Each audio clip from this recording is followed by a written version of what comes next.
ABC Listen. Podcasts, radio, news, music and more. We cannot vouch for every lyric in every song ever written or performed by any artist who has or will appear on our stage, Australian or international. It is also important to remember that we have engaged Snoop Dogg in 2025 as the person he is today. AFL CEO Andrew Dillon speaking about Snoop Dogg. That the Dogfather became something of a rolling headline and headache for the code kinda underlines just how tricky 2025 was for the AFL. Pre-season's generally spent wondering if this is the year your club gets it right. But what about head office? They've got a new recruit coming in as AFL chair, and that change in leadership comes at a time where Dillon's trying to put a messy 2025 behind him. We're going to explain why this is a big year for the sport in more ways than one. I'm Patrick Stack. This is ABC Sport Daily. Michael Warner's a senior AFL writer with the Herald Sun. You might have read his excellent book, Boys Club, about the power dynamics behind the code. Mick, hello. With the post-Ashes, Australian Open haze, it can be hard to even remember what happened to your footy club in 2025, let alone the power brokers of this sport. Why was last year a particularly difficult one for the AFL?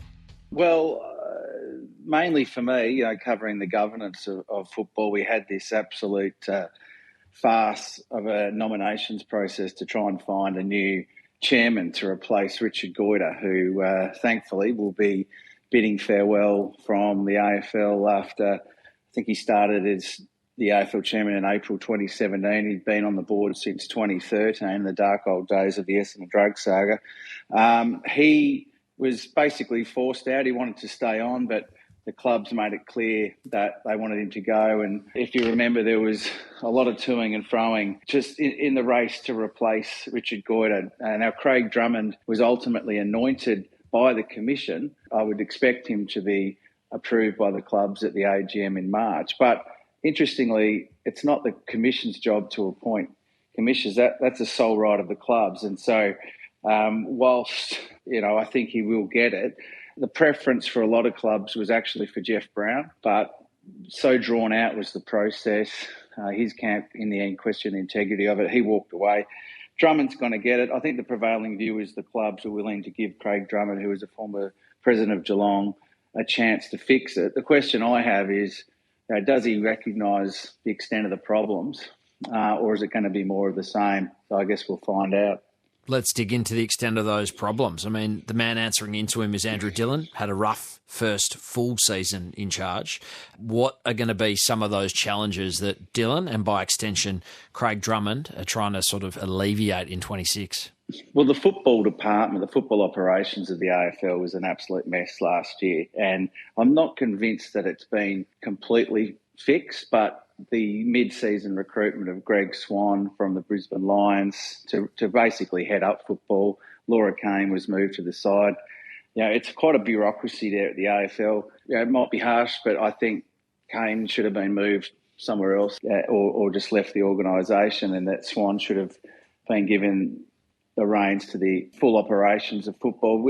We had a farcical national draft last year. The amount of academy picks in the top 15 picks where, the team that wins the premiership, won back-to-back premierships, was managing to get picks in the top. The Brisbane Lions have matched Richmond's bid. So with pick 6, Brisbane select Daniel Annabelle from the Brisbane Lions Academy and the Redland Victoria Point Sharks Football Club. They've got problems there. They've obviously got issues with concussion. That's always been ongoing. So the footy operations is definitely a critical area. We want, consistency around suspensions, etc.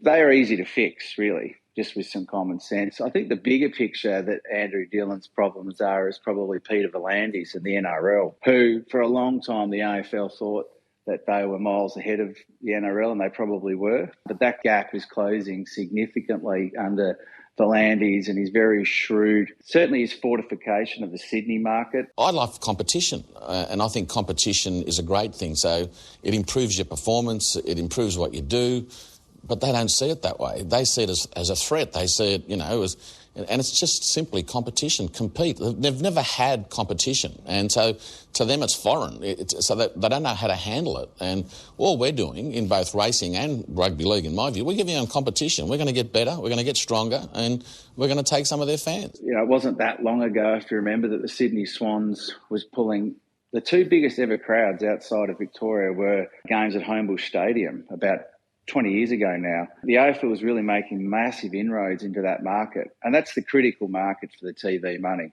The TV rights is where the game's at. The NRL is about to, end of next season, renew theirs, and that'll be telling just to where these two codes are. And so the trick for Dillon and, moreover, Drummond and the AFL Commission, which has really morphed from when it was created in the 1980s, the AFL Commission was a very prominent, it was a board of very hands-on, respected football figures, and it's really morphed into something else, more of an honorary status thing. And I'll be intrigued to see Drummond, who has a good record and is highly respected in finance, just how much he's across the issues, or will it be more of the same? The other big problem they have is always been around integrity investigations, and you would have seen this Luke Sayers lewd image saga sensationally re-emerge in the Victorian Supreme Court. I imagine that would be something that has the potential to deeply embarrass the AFL and would have Craig Drummond's attention as well.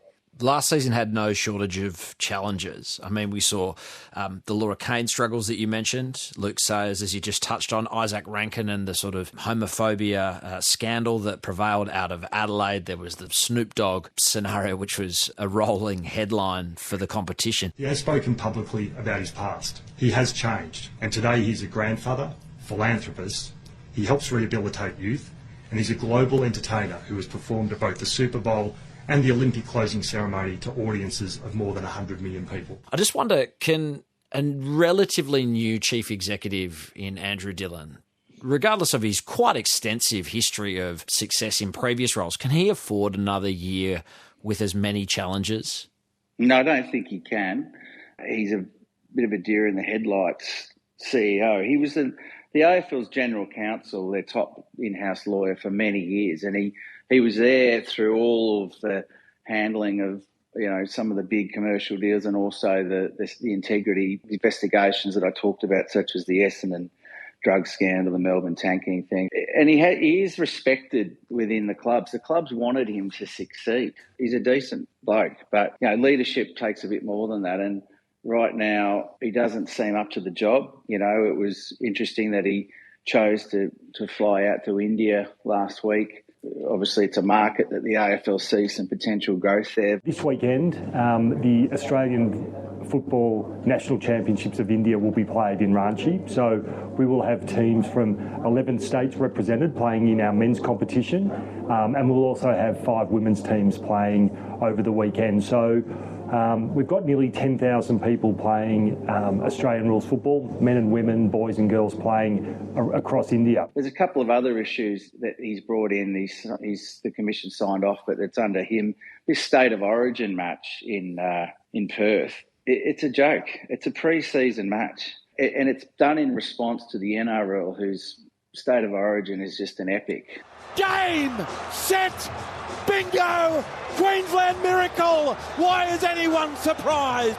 They're going to win the series. They lost game 1 in Brisbane. They held on in game 2 in Perth, and they've blown the Blues out of the water here in Sydney. Again, it goes back to the TV rights. It's part of the reason that V'landys is going to bring in the big bucks. So the AFL's responded with a pre-season state of origin match that means nothing. If you're going to bring in state of origin, do it properly. Middle of the season, MCG, where you're playing for something that matters. And the other one, late last year, they brought in this wildcard weekend. We now have a top 10. What we feel is by expanding the final series, we'll have more games of consequence during the home and away, which we know our fans love. We know fans will go to those games. We know they'll watch them in numbers.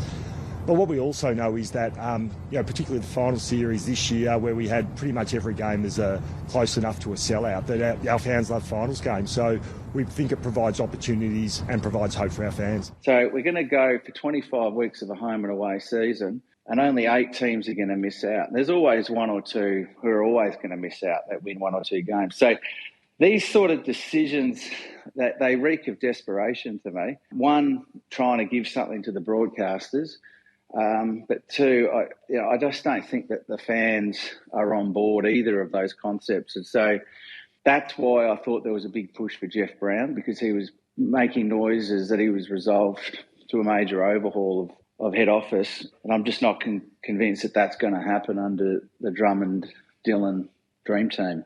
Would the AFL and supporters of the AFL argue that the State of Origin reboot is an opportunity to re-engage an old and dormant, powerful tool, and similarly with the wildcard, make more teams relevant for longer? You could argue both of those things, but I'm pretty certain that basically a practice match. You see, if you get a situation where a superstar goes down with an ACL in this State of Origin match, guarantee you it's going to be a massive talking point. And so let's hope that doesn't happen. But like I said, if you're going to get injured like that, wouldn't you prefer it to happen in a match that actually mattered, in an actual, authentic, genuine State of Origin game? And in regards to the wildcard weekend, it's just another gimmick, rip-off of the NRL, NFL in America. Yeah, even like this argument we have every year, let's have a night grand final. No, why don't we just keep it as it is? Keep the game of Australian rules, which has been pulling crowds of 100,000 long before these corporate types got involved around the commission table. So, look, I think that the wildcard weekend is a poor idea, but I could be proven wrong. It looms as a big season on and off the park. Michael Warner will be covering it all for the Herald Sun. Mick, thanks for your time. I appreciate it. Anytime, Patrick. Cheers, mate. Headlines. Should we be freaking out about the Australian men's cricket team yet? First, Pat Cummins was ruled out of the T20 World Cup. Then the side suffered a series of humbling defeats against Pakistan in a warm-up series. Now Josh Hazlewood's return has been delayed. The good news, Australia's first 4 games are against Ireland, Zimbabwe, hosts Sri Lanka and Oman. There's a bit of time for the team to build into the tournament, you'd think. There's been a plot twist for the Wallabies at the Rugby World Cup. Most assumed Australia would play New Zealand in the tournament opener in Perth, but the official draw has dropped and the Green and Gold will play Hong Kong, China to start the competition October 1st, 2027. There are furious rugby fans in the big state. The Wallabies will take on the All Blacks October 9 in Sydney before playing Chile a week later in Brisbane. Sam Kerr has spoken to ABC Perth about the Asian Cup. Can you believe she won the event 16 years ago as a teenager? She can't either. Yeah, I mean, I think it shows how hard it is to win the Asian Cup and the importance of the tournament. But yeah, 16 years ago seems crazy. It feels like yesterday. And I thought I would win, many more. So hopefully this year is the one we can do it. The NBA is again revamping its All-Star Weekend. They've tried Team LeBron v Team Giannis, East Conference v West Conference. Now we have Team USA v the rest of the world. Josh Giddey had a hot start to the year with the Bulls, but the Chicago guard has been struggling with a hamstring issue and has been overlooked. I'm Patrick Stack. This is ABC Sport Daily, produced by Poppy Penny. Thanks to Fox Sports and Rev Sports for the extra audio used in this episode. Discover more great ABC podcasts, live radio and exclusives on the ABC Listen app.